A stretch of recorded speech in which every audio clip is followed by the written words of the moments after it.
ना बचाते तो शायद मैं जिंदा ना होती। नवाब साहब बोले, हमें उस शख्स का पता चाहिए, हम उस पर जिंदगी भर एहसानमंद रहेंगे।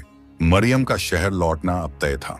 उसे नए कपड़े पहनाए गए, उसके लिए एक छोटी सी पार्टी रखी गई और मीडिया में खबर तक फैल गई। नवाब की खोई हुई बेटी 2 साल बाद वापस मिली, लेकिन मरियम के दिल में एक और दर्द बाकी था। क्या सलीम चाचा को मेरी खबर मिली होगी? उधर सलीम अब भी उसी गांव में था। वो अब बूढ़ा लगने लगा था। आंखों के नीचे थकावट की लकीरें और मछलियों से भरी टोकरी उठाने में भी अब कमजोर पड़ जाता। मगर हर जुमे की नमाज में एक ही दुआ करता, या रब्बी, उस बच्ची को अपनी अमान में रखना, कहीं हो, सलामत हो। जब गांव में अखबार आया और एक लड़के ने ऊंची आवाज में पढ़ा, नवाब की बेटी दरिया से मिली, 2 साल बाद लौटी, तो सलीम की आंखें भर आईं। उसने अखबार छीना और तस्वीर देखी। अल्लाहू अकबर, मरियम, मेरी बच्ची सलामत है। नवाब अजीमुद्दीन खुद सलीम के गांव आए। हवेली से गाड़ी निकली, 4-5 लोग साथ थे। सलीम किनारे बैठा था, हाथ में मछली की जाली। जब एक सलीम कहकर पुकारा गया तो उसने सिर उठाया। आप सलीम हैं?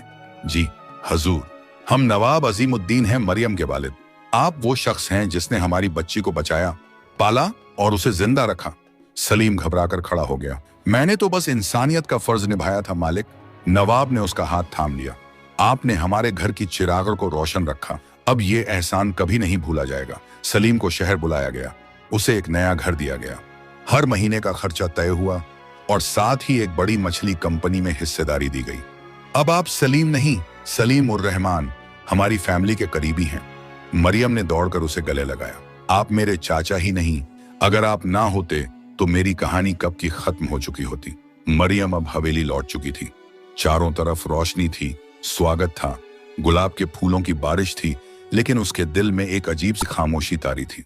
कभी कभी अपने ही घर में अजनबी महसूस होना एक अलग किस्म का गम होता है। वो कमरे तो वही थे जिनकी तस्वीरें उसकी यादों के कोनों में थीं, लेकिन अब सब कुछ अजनबी लगता था। कभी कभी दीवारों को देखती तो सोचा करती, क्या ये वाकई मेरा घर है? इधर सलीम भी नवाब साहब के दस्ते करम से अब शहर में एक अच्छे मकान में आ चुका था। कंपनी के कारोबार में उसे एक मछली फार्म की देखरेख दी गई थी।